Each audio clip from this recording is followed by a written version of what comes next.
Imagine waking up tomorrow with a strange new feeling.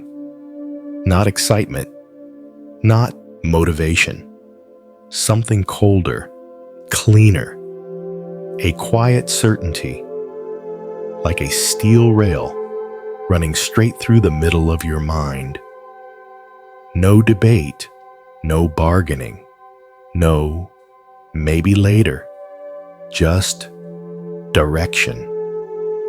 Most people think that kind of discipline is a personality trait, a gift, something you either inherited or you didn't. But Marcus Aurelius would tell you something uncomfortable. Discipline is not a gift. It's a decision you renew daily. And if you listen carefully, you'll notice something even more unsettling. The most disciplined people don't have stronger willpower than you. They just built a different relationship with pain, pleasure, and time. Stay with me because in the next few minutes, you'll start to see your own day differently. Your morning, your distractions, your anger, your procrastination, even your bad mood. And by the end, you'll have a simple, Stoic framework to build a disciplined life without hype, without endless quotes, and without pretending you're someone you're not. 123. Here's the trap almost everyone falls into. They try to become disciplined by forcing themselves to do hard things. They use pressure. They use guilt. They use threats. They treat their mind like a stubborn animal that must be beaten into obedience. And for a while, it works. For a week. For a month. Then life shifts. A bad night of sleep. A stressful conversation. A surprise expense. A small disappointment. And the whole system collapses. Because it wasn't discipline. It was adrenaline. Stoicism offers something more stable. Not the discipline of intensity. The discipline of identity. Not, I'm trying. But this is what I do. And it begins with the first Stoic move. You decide what your life is for. Not in a poetic way, in a practical way. Because if you don't choose your purpose, the world will choose it for you. Your phone will. Your workplace will. Other people's expectations will. Your past will. And you'll wake up one morning feeling busy, but hollow. Marcus wrote to himself like a man trying to stay awake. Not physically, spiritually. He reminded himself of what mattered, again and again. Not because he forgot, but because the mind drifts. And drift is the enemy of discipline. So let me ask you something simple. What is the one thing you refuse to betray? Is it your health, your integrity, your craft, your family, your future self? If you can't answer that, it's not because you're broken. It's because you've been trained to chase feelings instead of commitments. Stoicism doesn't ask you to feel ready. It asks you to act ready. And the strange part is this. When you act like a person with purpose, the purpose becomes clearer. Purpose is not always discovered first. Sometimes it's earned. Through repetition, through responsibility, through showing up when you don't want to. So, tomorrow morning before you touch your phone, before you open messages, before you let the world tell you who you are, ask one question. What is the job of my soul today? Not your job title, not your tasks, your soul. What kind of person are you practicing being Because every day is practice. Every day is a vote. Every day you repeat a habit, you reinforce an identity. And every day you delay, you reinforce a different one. This is where the second Stoic move comes in. Count on yourself, not as a motivational slogan, as a moral obligation. Most people outsource their stability. They rely on moods. They rely on other people's praise. They rely on perfect conditions. They rely on being inspired. But inspiration is a visitor. Discipline is a resident. Marcus Aurelius lived with chaos around him. War, politics, disease, betrayal. He couldn't afford a fragile inner life, so he practiced a harsh truth. The only thing you truly own is your faculty of choice. Your judgments, your actions, your response. Everything else is rented. It can be taken. It can change. It can vanish. So if you build your discipline on what you don't own, you will lose it.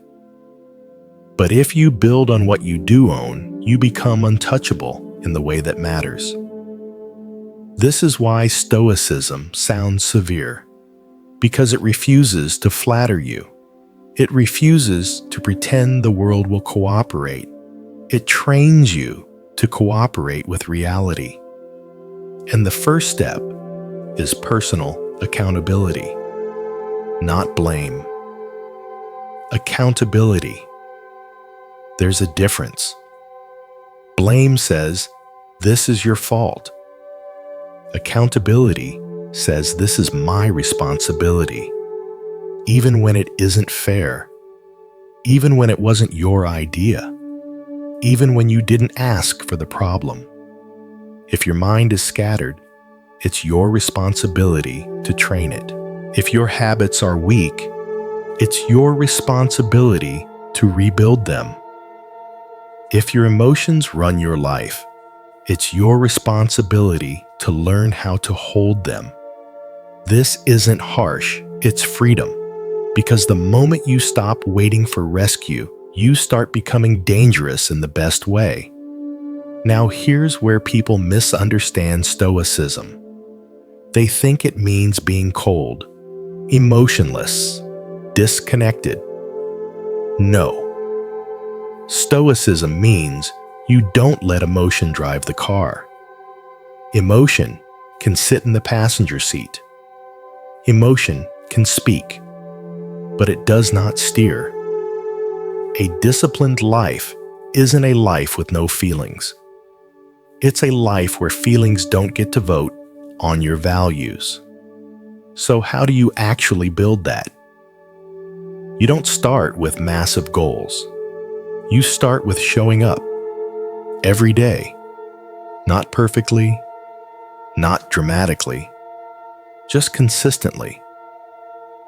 This is where discipline becomes almost boring. And that's the point. Because boredom is where most people quit. They want transformation to feel like fireworks. Stoicism teaches you that transformation often feels like routine, like repetition, like doing the same small thing when nobody is watching. Marcus wrote about the present moment like it was the only moment that existed, because it is. Your life is not a concept. It's a sequence of moments, and you either inhabit them or you escape them. So what does showing up look like? It looks like doing the first 5 minutes, writing the first paragraph, taking the first walk, opening the book, cleaning the first corner of the room, sending the first honest message. Not because you're confident it will change everything, but because you are training a person who keeps commitments. This is the Stoic secret that feels too simple to be true. Self-discipline is not built by heroic acts. It's built by keeping small promises to yourself, again and again and again. Most people don't fail because they lack talent. They fail because they don't trust themselves. And they don't trust themselves because they break promises to themselves every day. I'll start tomorrow. I'll do it later. I'll get serious next week. Each delay is a message to your nervous system. We don't mean what we say, so the mind stops listening. Then you try to force it, and you call it lack of willpower. But it was lack of trust. Build trust, and willpower becomes less necessary. This is why showing up matters more than intensity. Intensity is emotional. Consistency is philosophical. Now let's make it harder. Because Marcus would. Stoicism includes a practice that sounds insane in a modern world. Voluntary discomfort. Choosing what is slightly hard on purpose. Not as punishment, as training. We live in an age designed to remove friction. Food arrives instantly. Entertainment is endless. Comfort is one click away. And comfort is not evil. But constant comfort makes you fragile because the body and mind adapt to whatever you repeatedly do. If you repeatedly avoid discomfort, your tolerance shrinks. Small problems feel huge. Small delays feel insulting. Small criticism feels like an attack. You become sensitive, reactive, easily moved. Stoicism offers a different path. You practice discomfort in small ways so that life's inevitable discomfort doesn't control you. You take cold water for a minute. You walk when you could drive. You skip one unnecessary indulgence. You do the hard conversation instead of the easy avoidance. You sit with silence instead of reaching for noise. And something changes. Not in your life, in you. You start to realize you can endure more than you thought. You start to respect yourself, and respect is fuel. Here's the twist most people miss. Voluntary discomfort is not mainly about toughness. It's about gratitude. When you choose less, you notice more. When you step away from constant stimulation, ordinary peace starts to feel rich again. You stop needing the world to entertain you. You become content with simple things. And contentment is power. Because the world manipulates you through your cravings. If you need constant pleasure, you can be controlled. If you can tolerate discomfort, you become harder to control. Not by other people, by your own impulses. And that brings us to the most famous Stoic idea, the dichotomy of control. It sounds like philosophy, but it's actually a tool, a mental filter. Before you react, you ask one question. Is this in my control? If yes, act. If no, release. Most suffering comes from arguing with what you can't change. You want someone to be different. You want the past to be different. You want the world to follow your plan. You want life to guarantee your outcome. And Stoicism says, stop. You can influence some things. You can't control them. And when you confuse influence with control, you become anxious because you start carrying responsibility for outcomes that are not yours to carry. Your job is your effort. Your job is your choices. Your job is your character. Outcomes belong to fate, chance, other people, timing, and forces you will never fully understand. This doesn't make you passive. It makes you efficient. You stop wasting energy on complaint. You stop feeding resentment. You stop rehearsing imaginary arguments in your head. You return to the only place where power lives, the present, your response. Think about how much of your day disappears into things outside your control.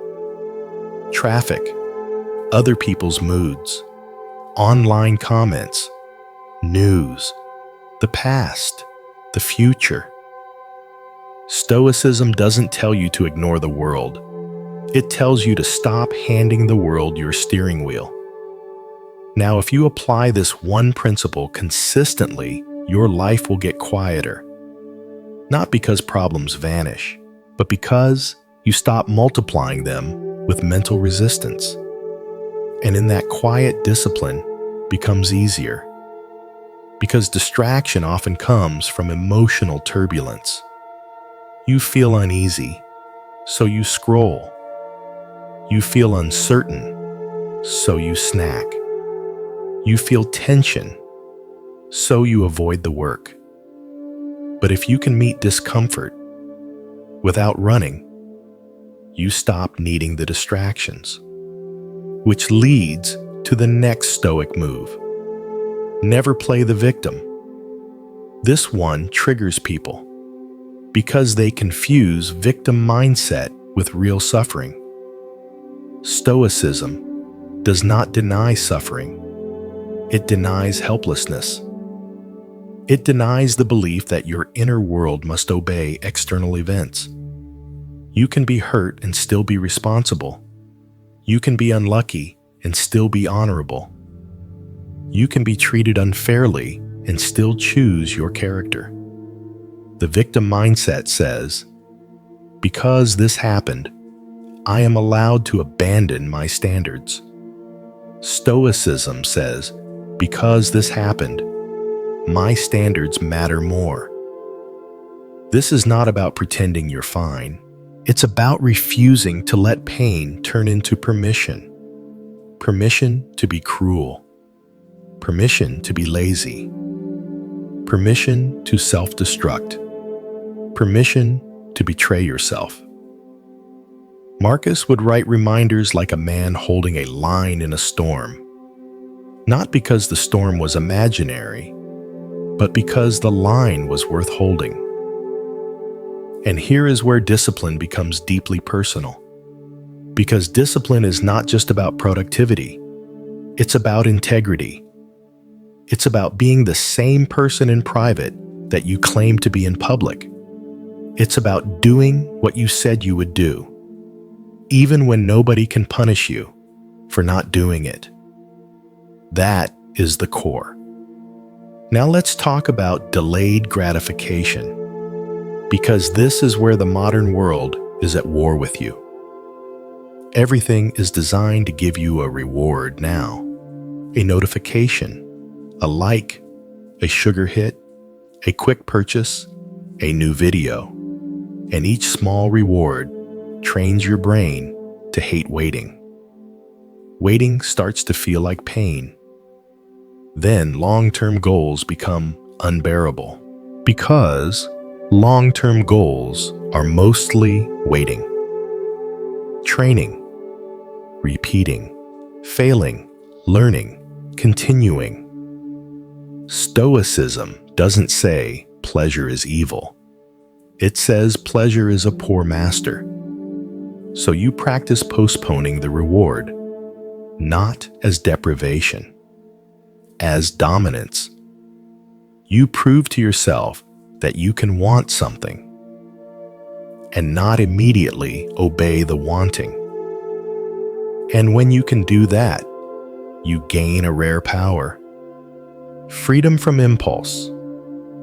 Most people live as if their desires are commands. I feel like it, so I do it. I don't feel like it, so I don't. That is not freedom. That is slavery with a smile. Stoic discipline flips it. I decide. That's it. You decide.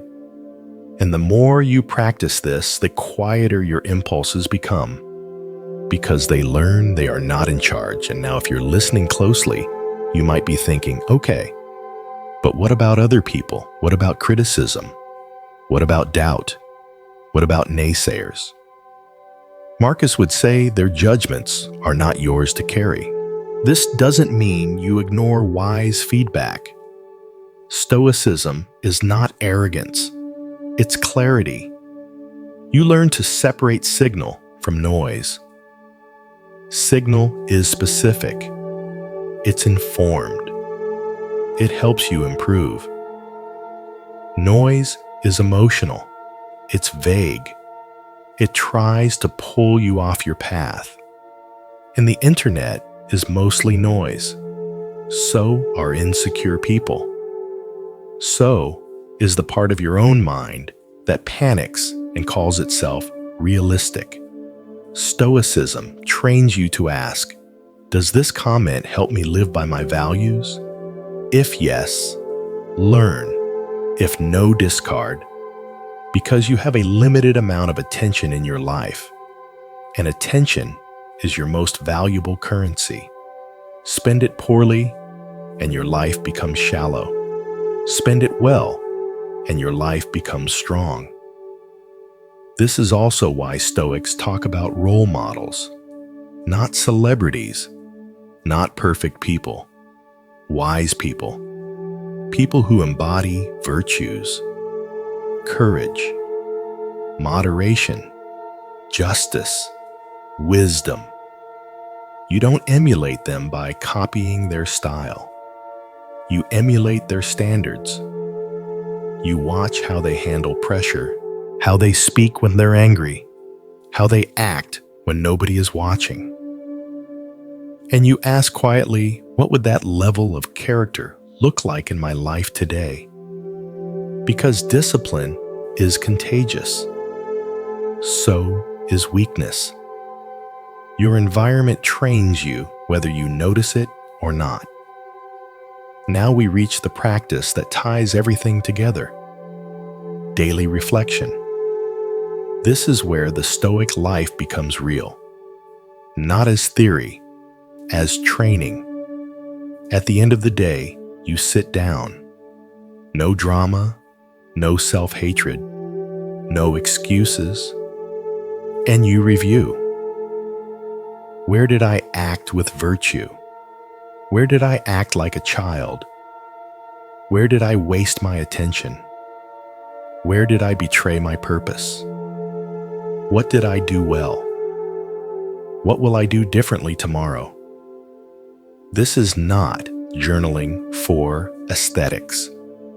This is self-governance. A private court where you become both judge and student. Most people never do this. They just drift. Days pass, weeks pass, a year passes. Then they wonder why nothing changes. Stoicism changes that. It turns your life into a craft, and you become the craftsman. Now I want to give you something practical. A Stoic discipline loop you can run every day. It's simple. Morning, midday, evening. In the morning, ask, what is the one virtue I will practice today? Not 10 goals, one virtue. Maybe patience, maybe courage, maybe restraint, maybe honesty. Then pick one specific action that expresses it. If it's patience, maybe you'll pause before replying. If it's courage, maybe you'll start the hard task first. If it's restraint, maybe you'll say no to the easy distraction. If it's honesty, maybe you'll stop pretending. Midday, check in, not long, 10 seconds. What am I doing right now? Is it aligned? That's it. You're not judging yourself. You're steering. Evening review. Where did I drift? Why? What triggered it? What will I do next time? And then this matters. Let it go. Because Stoicism is strict, but not cruel.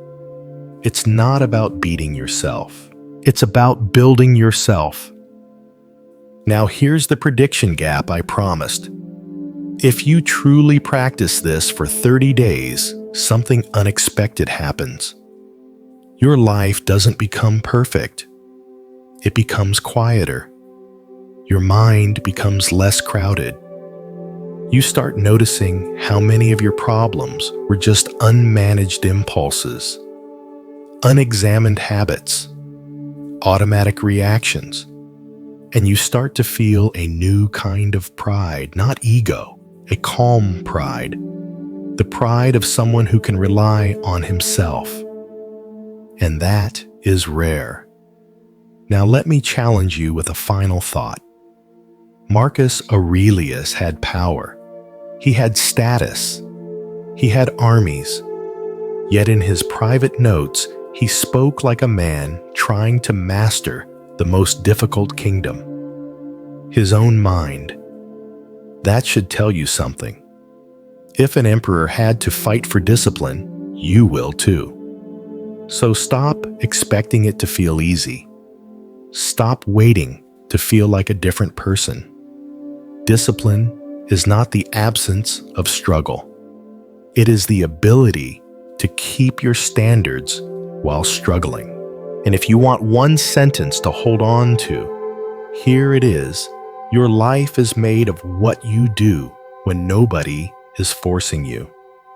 Tonight or tomorrow morning, pick one small promise. Small. So small, it feels almost silly. And keep it. Then do it again the next day and again. Because that is how you build an inner fortress. Not with quotes, not with fantasies, with repetition, with ownership, with the quiet courage to show up. And when you do, you'll start to notice something strange. The world will still be chaotic. People will still disappoint you. Plans will still break. But inside, something will have changed. You will be harder to move, not because you're numb, but because you're anchored. Now here's the open ending I want to leave you with. Imagine 1 year from now. Same body, same city, same world, but a different inner life. A mind that doesn't panic so easily. A schedule you actually respect. A sense of purpose that doesn't collapse when motivation fades. It's possible, but it demands one thing. Not intensity. Not talent. Not perfect conditions. Just this. A daily decision. So, the question isn't whether you can become disciplined. The question is whether you're ready to stop negotiating with the person you want to be. Because the moment you stop negotiating, your real life begins.